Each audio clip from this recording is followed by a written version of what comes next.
Diimingi akan dinikahi, oknum guru di Ciamis cabuli 5 murid di bawah umur.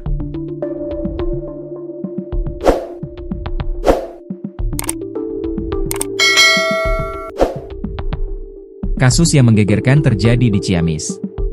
NHN, 25, seorang guru ngaji di sebuah pondok pesantren, ditangkap polisi atas dugaan persetubuhan dan pencabulan terhadap muridnya sendiri yang masih di bawah umur. Perbuatan bejat ini dilakukan berulang kali dengan modus janji pernikahan. Kapolres Ciamis, AKBP Akmal, SH, SIK, MH, dalam konferensi pers pada Kamis, 19 Juni 2025, didampingi Ketua Forum PAID Jabar Atorinanto dan perwakilan dari Kemenak PD Pontren Haji Opin, mengungkapkan detail kasus yang mencoreng dunia pendidikan agama ini.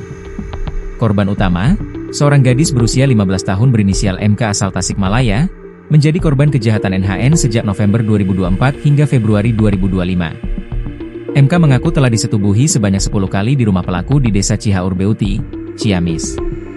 NHN, yang juga mengajar olahraga di pondok pesantren tersebut, pertama kali mengenal MK pada tahun 2022. Hubungan guru dan murid ini kemudian berkembang menjadi komunikasi intens melalui WhatsApp. Pada tahun 2023, saat MK masih duduk di kelas 8, NHN mulai mengajak MK keluar pondok dan membawanya ke rumahnya. Awalnya tahun 2022, saat korban menempuh pendidikan di Pondok Ciamis, dari sanalah awal korban mengenal tersangka, jelas AKBP Akmal. Di rumah NHN, tindakan cabul pertama kali dilakukan, diawali dengan cium dan percobaan. Setelah itu, MK diantar kembali ke pondok dengan diberi uang 50.000. Seiring waktu, rayuan NHN semakin gencar. Pada tahun 2024, pelaku secara rutin mengajak MK ke rumahnya dan membujuknya dengan iming-iming pernikahan. Meskipun awalnya menolak, bujuk rayu dan janji palsu NHN akhirnya meluluhkan MK.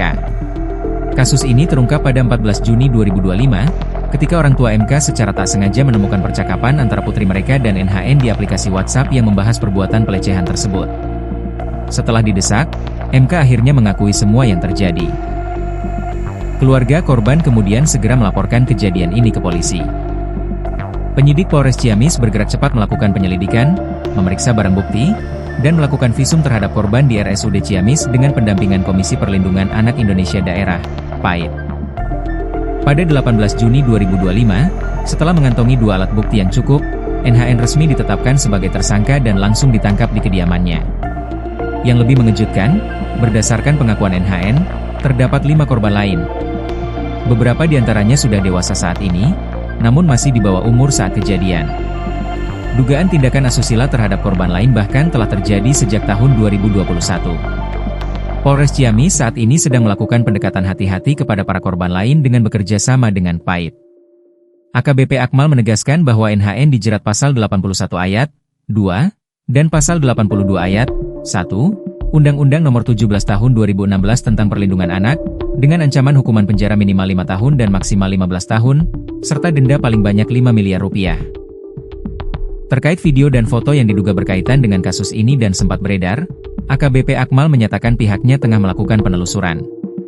Tersangka mengaku itu hanya dokumentasi pribadi, namun polisi akan menyelidiki lebih lanjut isi ponsel tersangka. Penyidikan akan terus dikembangkan untuk menggali kemungkinan korban lainnya dan menuntaskan seluruh rangkaian tindak pidana yang dilakukan oleh NHN. Kasus ini menjadi peringatan akan bahaya predator anak yang dapat bersembunyi di mana saja, bahkan di lingkungan yang seharusnya aman bagi anak-anak untuk belajar dan berkembang. Peran orang tua, lembaga pendidikan, dan masyarakat sangat penting dalam melindungi anak-anak dari ancaman kekerasan seksual.